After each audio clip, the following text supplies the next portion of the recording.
Hi students, कैसे हैं आप लोग। कल मैंने आपको लीनियर इक्वेशन इनटू वेरिएबल में एक्सरसाइज 3.1 बताया था। उम्मीद है आप लोग को समझ में आया होगा। ठीक है, 3.2 का भी पहला क्वेश्चन मैंने डिस्कस किया था। ठीक है, दूसरा क्वेश्चन इजी क्वेश्चन है, आप उसको खुद करिएगा, कोशिश करिएगा। अगर आपको कोई दिक्कत होगी है तो आप कमेंट बॉक्स में बताइएगा, मैं खुद उसको बता दूंगा आपको। ठीक है, अब हम आते हैं दूसरे क्वेश्चन पे। ठीक है, एक्सरसाइज 3.2 का जो दूसरा क्वेश्चन है, कह रहा कि on comparing the ratio a1/a2 b1/b2 and c1/c2 find out whether the line representing the following pairs of linear equation intersect at a point are parallel are coincident. ठीक है, तो इसको जो है ये इक्वेशन है। ठीक है, और हमको ये बताना है कि ये जो लाइन इसका ग्राफ खींचा जाएगा ये इंटरसेक्टिंग होगा, पैरेलल होगा कि कोइंसिडेंट होगा। ठीक है, तो एक बार मैं फिर आपको रिवाइज करा दे रहा हूं जो कल मैंने चीज आपको बताया था, पिछले वीडियो में बताया था कि कोइंसिडेंट इंटरसेक्टिंग लाइन कब होती है। इंटरसेक्टिंग का जो कंडीशन होता है वो होता है a1/a2, ठीक है, नॉट इक्वल टू b1/b2। तो ये इंटरसेक्टिंग होता है। ठीक है, और इसमें यूनिक सॉल्यूशन निकलता है, यूनिक सॉल्यूशन। और इस केस को हम क्या कहते हैं, कंसिस्टेंट कहते हैं। जिसमें सॉल्यूशन निकलता है उसे क्या कहा जाता है, कंसिस्टेंट कहा जाता है। ये पहला कंडीशन था।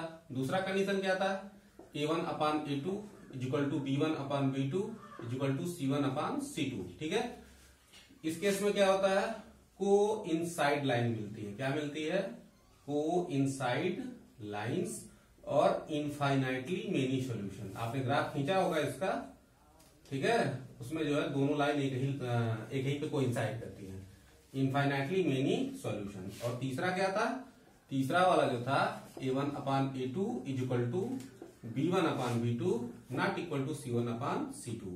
तो इसमें क्या था, ये पैरेलल लाइन का केस होता है।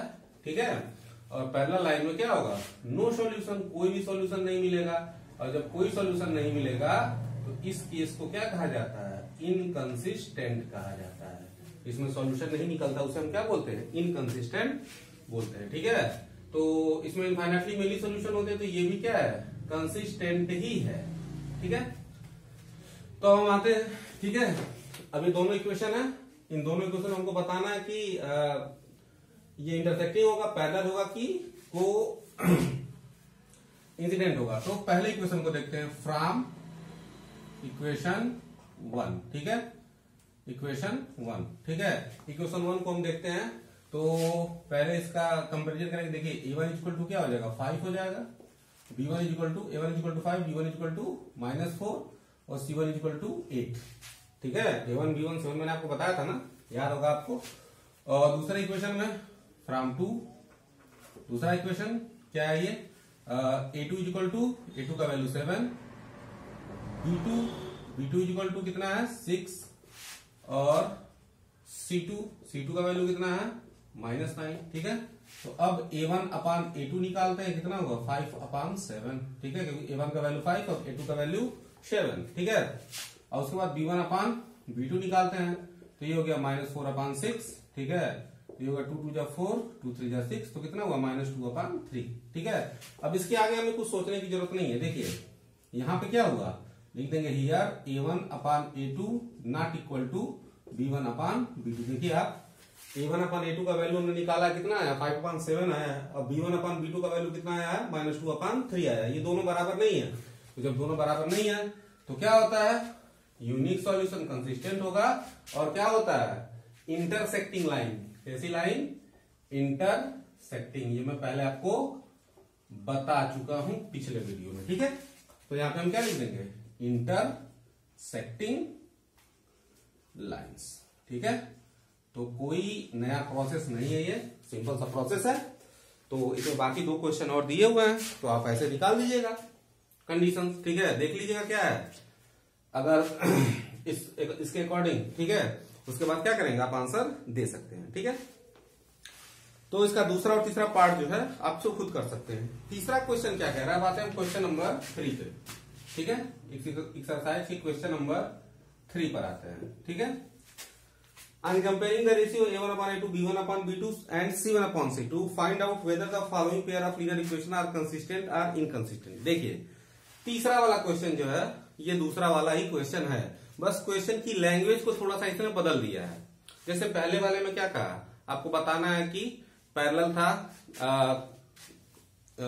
इंटरसेक्टिंग था या कोइंसिडेंट था। तो होता क्या है, पैरेलल रहता तो कोई सॉल्यूशन नहीं होता, उसको इनकंसिस्टेंट बोलते हैं, ठीक है। और अगर इंटरसेक्टिंग होता और कोइंसाइड निकलता है तो उसमें क्या होता है, सॉल्यूशन मिलता है ना, तो उसको कंसिस्टेंट कहते हैं। तो बेसिकली करना क्या है, हमको यही चीज कंपेयर करना है, ठीक है।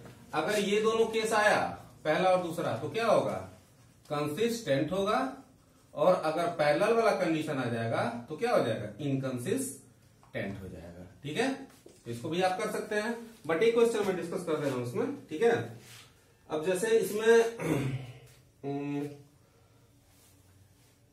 तीसरा वाला क्वेश्चन, जैसे तीसरे का फर्स्ट वाला देखते हैं। तीसरे का फर्स्ट क्वेश्चन दिया हुआ है 3x + 2y = 5 और दूसरा इक्वेशन दिया है 2x - 3y = 7, ठीक है। ये दो इक्वेशन है, ठीक है।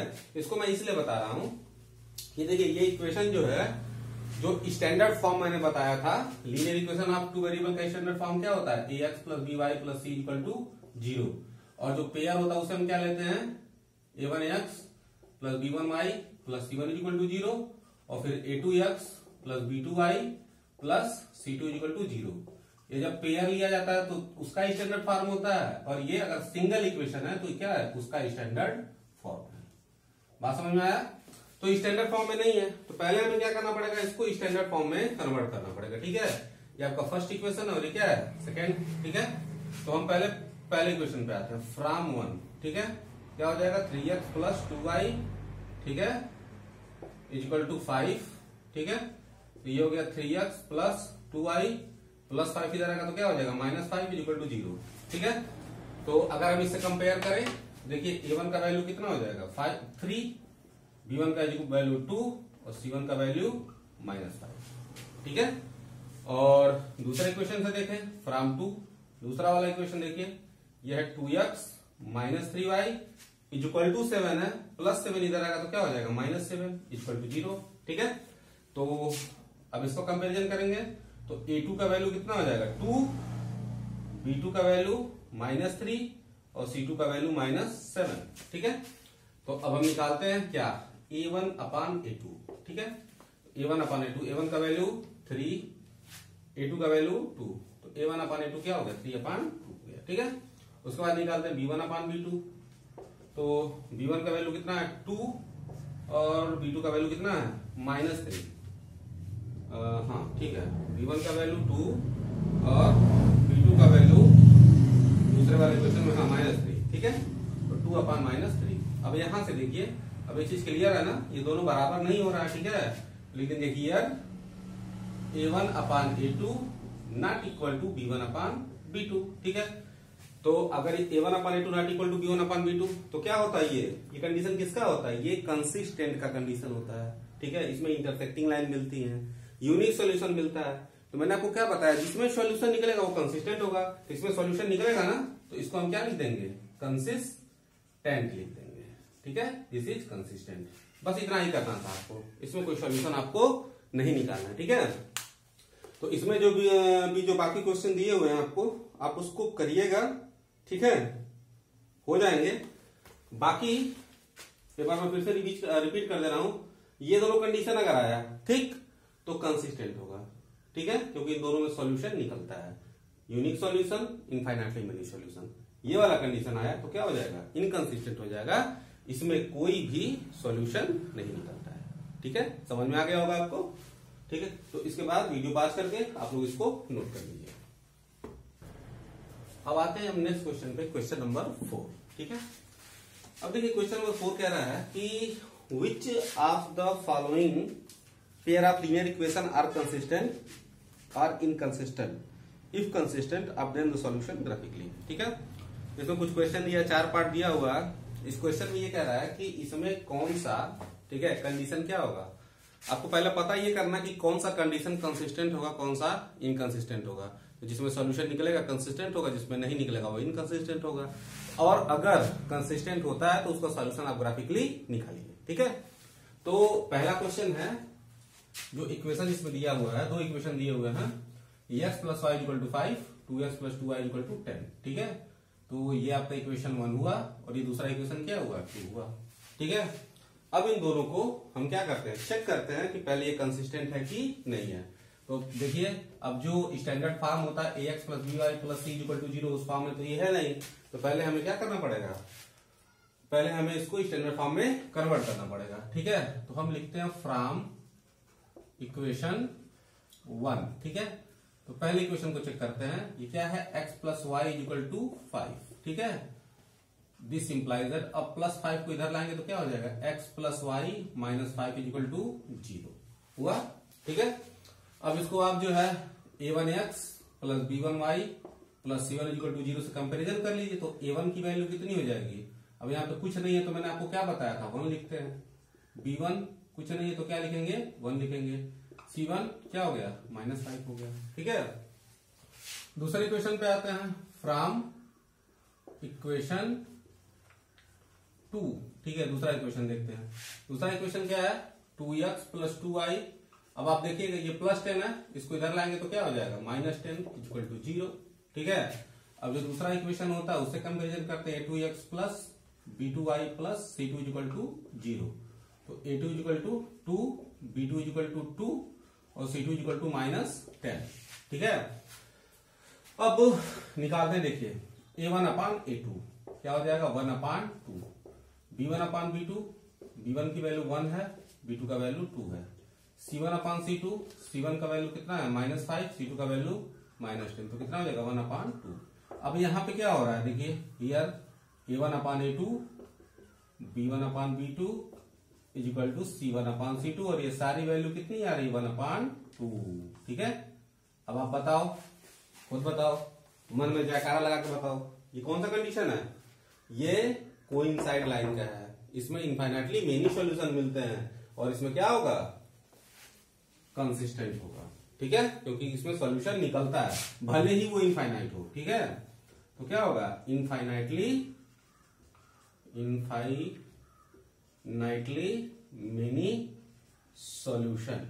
ठीक है, कभी कभी मेरी स्पेलिंग मिस्टेक हो जाती है, तो आप लोगों से अनुरोध है, ठीक है, कि बड़ा भाई समझ के माफ कर दीजिएगा, कभी कभी हो जाता है। ठीक है, जल्दी लिखने में, इनफाइनाइटली मेनी सॉल्यूशन। ठीक है, और दूसरी चीज क्या हो जाएगा, इसको कंसिस्टेंट भी लिखेंगे। तो अब आप एक चीज देखिए इसमें, ठीक है, अब इसका ग्राफ खींचते हैं, तो मैंने आपको बताया था कि जब इसका ग्राफ खींचा जाएगा तो क्या होगा, दोनों लाइन एक ही मिलती है, बात समझ रहे हैं, तो एक लाइन का ग्राफ खींच देंगे। ठीक है, और उसी में जो क्या आएगा, जो x और y की वैल्यू आएगी वही उसका क्या हो जाएगा, सॉल्यूशन हो जाएगा। ठीक है, तो अब देखिए फ्रॉम 1।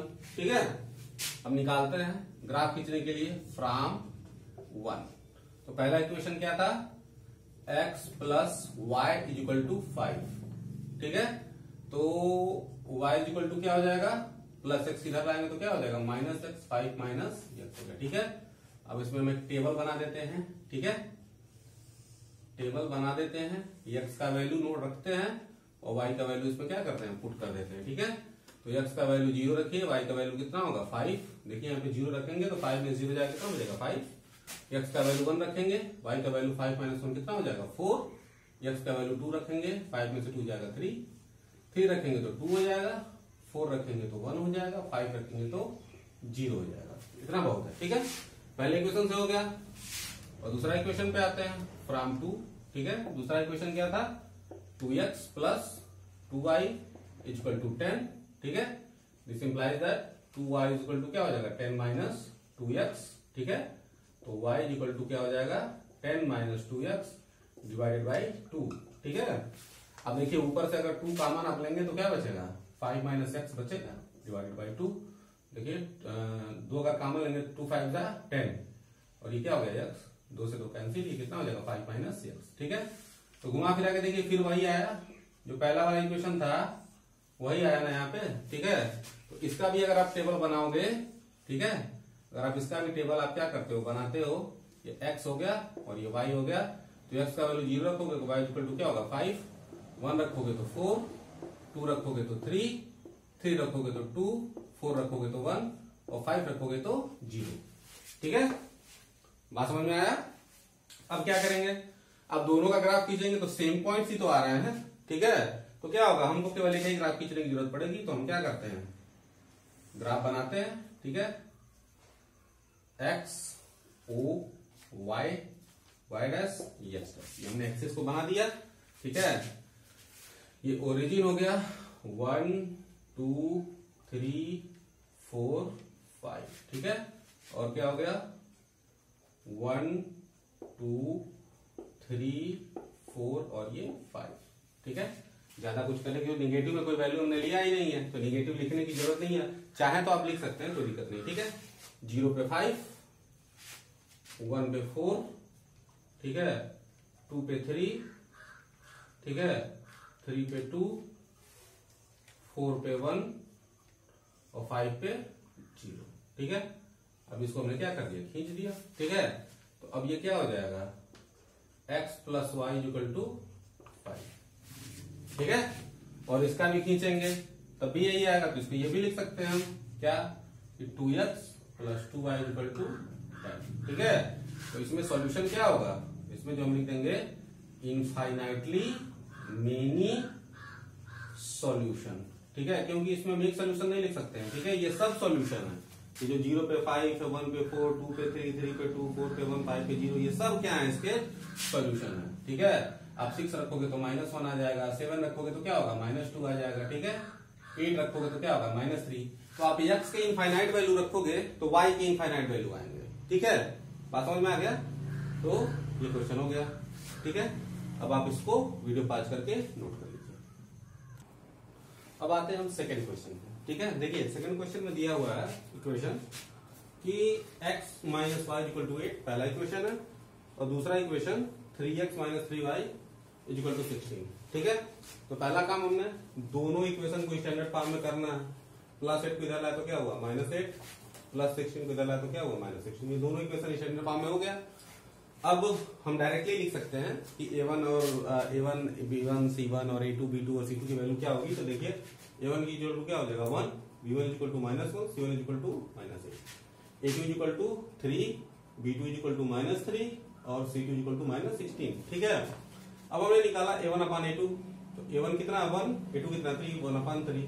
b1 अपान b2 निकाले, ये भी देखिए 1 अपान 3 आया। c1 अपान c2 निकाले -8 और c2 का वैल्यू -16, कितना हुआ 1 अपान 2 हुआ। ठीक है, तो यहाँ पे क्या हुआ, a1 upon a2 b1 upon b2 not equal to c1 upon c2। ठीक है, तो ये किसका कंडीशन होता है, पैरेलल लाइन का होता है ना, और पैरेलल लाइन में कोई सॉल्यूशन निकलता नहीं है, इसलिए ये क्या हो जाएगा, इनकंसिस्टेंट हो जाएगा। और इनकंसिस्टेंट हो जाएगा तो फिर सॉल्यूशन निकालने की जरूरत नहीं है। ठीक है, अब आते हैं नेक्स्ट क्वेश्चन, थर्ड क्वेश्चन। अब थर्ड क्वेश्चन में देखिए दो क्वेश्चन दिया हुआ है। पहला इक्वेशन है 2x plus Y minus 6 equal to 0 और दूसरा 4x minus 2y minus 4 equal to 0। ठीक है, अब दोनों का हम कंपैरिजन करते हैं। यहाँ देखिए a1 का वैल्यू 2, b1 का वैल्यू 1, c1 का वैल्यू -6। यहाँ पे a2 का वैल्यू 4, b2 का वैल्यू -2, c2 का वैल्यू -4। तो a1 अपान a2 निकाला हमने 2 अपान 4, तो कितना हुआ 1 अपान 2 हो गया। b1 अपान b2 निकाला, b1 का वैल्यू 1, b2 का वैल्यू -2, तो -1 अपान 2। अब जब देखो एक चीज मैं बता रहा हूं आपको, जब a1 अपान a2, अब यहाँ क्लियर हो गया ना, देखो इसका वैल्यू 1 अपान 2 और इसका वैल्यू क्या है -1 अपान 2 है। ठीक है, तो क्या हुआ, ये दोनों इक्वल नहीं है, तो इसके बाद हमें c1 अपान c2 निकालने की जरूरत ही नहीं है। ठीक है, क्योंकि यही कंडीशन हमको बता देगा कि अब सॉल्यूशन क्या है, यूनिक है। ठीक है, और इसमें इंटरसेक्टिंग लाइन मिलेगा, तो यूनिक सॉल्यूशन है, ये कंसिस्टेंट हो गया। और क्वेश्चन में दिया कि जब कंसिस्टेंट है, ठीक है, तो आपको सॉल्यूशन निकालना है। ठीक है, तो हम इसका ग्राफ बनाते हैं, ग्राफिकली निकालना है। तो देखो पहला इक्वेशन है 2x प्लस वाई माइनस 6, तो यहां से अपन y का वैल्यू निकालते हैं। ठीक है, तो -6 को इधर लाए, ठीक है, तो क्या हो जाएगा +6 और +2x को इक्वल साइन के दूसरे साइड ले आएंगे तो क्या हो जाएगा माइनस हो जाएगा। तो +2x गया उधर तो क्या हो गया -2x। ये आपको पता है कि जब जो इक्वल का साइन होता है उसमें वेरिएबल्स को या कोई कांस्टेंट होता है, इसको अगर हम क्या करते हैं, उसको ट्रांसपोज करते हैं तो उसका साइन क्या होता है, चेंज हो जाता है। ठीक है, अब इसमें क्या करना है, x का वैल्यू पुट करिए, उससे करस्पॉन्डिंग y का वैल्यू निकालिए। सिंपल सा इक्वेशन है, 0 रखेंगे तो 2 × 0 0 6 हो गया, 1 रखेंगे 2 1 जा 2 और 6 में से 2 जाएगा 4 बचेगा, 2 रखेंगे 2 2 जा 4, 6 में से 4 जाएगा 2 बचेगा, और 3 रखेंगे 6 में से 6 गया 0, 4 रखेंगे 2 4 जा 8, 6 में से 8 जाएगा -2, 5 रखेंगे 2 5 जा 10, 6 में से 10 जाएगा कितना बचेगा -4 बचेगा। ठीक है, दूसरे क्वेश्चन पे आते हैं। ये टेबल बन गया 4x - 2y - 4 = 0। अब देखो -2y को हम इक्वल साइन के इधर लाए, ठीक है, तो क्या हुआ +2y हो गया, और इधर क्या बचेगा 4x - 4। ठीक है, अब यहाँ से 2 कॉमन हो सकता है, अगर इक्वेशन थोड़ा बहुत रिड्यूस हो सकता है तो उसे हम वही कर देते हैं। तो 2 यहाँ से कॉमन हो गया तो क्या बचेगा 2x और 2 2 जा 4। अब क्या होगा y = 2, अब ये 2 नीचे आ गया 2, तो 2 से 2 कैंसिल, तो y = 2 क्या हुआ 2x - 2। ठीक है, सिंपल सा इक्वेशन बन गया। वैल्यू पुट करो, इसमें भी 0 रखोगे तो 2 × 0 0, और 0 में से -2 जाएगा -2। ठीक है, x का वैल्यू 1 अगर पुट करोगे तो 2 1 जा 2, 2 में से 2 गया 0, 2 रखोगे तो 2 2 जा 4, 4 में से 2 गया 2, 3 रखो 3 2 जा 6, 6 में से 2 जाएगा 4, 4 रखोगे तो 4 2 जा 8, 8 में से 2 जाएगा 6। बात समझ में आया? ठीक है, हाँ, अब इसमें ग्राफ प्लॉट करते हैं हम। पहले क्वेश्चन को देखते हैं। 0 ये ओरिजिन होता है, 0 पे 6 है। ठीक है, 1 पे कितना है 4, 1 पे 4 हो गया। ठीक है, 2 पे कितना है 2, ठीक है, ये 2 2 हो गया, और 3 पे कितना है 0, और 4 पे कितना है -2। ठीक है, इतना बहुत है, और इसको हमने क्या कर दिया ड्रा कर दिया। ठीक है, अब ये हमारा इक्वेशन हो गया 2x + y - 6 = 0। दूसरे को ड्रॉ करते हैं। 0 पे -2 है, ये 0 0 पे -2। ठीक है, पहला पॉइंट ये 0 -2, ये पॉइंट क्या होगा 0 -2। अगर आपको दिक्कत होती है समझने में तो आप पॉइंट को लिख सकते हैं 0 -2, ये क्या हो जाएगा 1 0। उसी तरह से आगे पॉइंट हो जाएंगे, ये क्या हो जाएगा 0 6 हो जाएगा, फिर 1 4 2 2 हो जाएगा। ठीक है, तो 0 पे -2, 1 पे क्या है 0, तो 1 0 ये हो गया। ठीक है, 2 पे क्या है 2, 3 पे क्या है 4, ये 3 है, और 3 पे इसका वैल्यू कितना है 4 है, ये 3 पे 4 हो गया। ठीक है, और फिर 4 पे 6 है, तो 4 पे ये क्या हो गया 6 हो गया, वैल्यू हो गई 6। ठीक है, अब इसको भी हम ड्रॉ कर देते हैं। स्ट्रेट लाइन मिला, ये हो गया आपका 4x - 2y - 4 = 0। अब देखो ये कहां पे इंटरसेक्ट कर रहा है, ठीक है 2 2 पे इंटरसेक्ट कर रहा है, और जो इंटरसेक्ट करेगा वही क्या होगा सॉल्यूशन होगा। तो लिखेंगे point of intersection, point of intersection.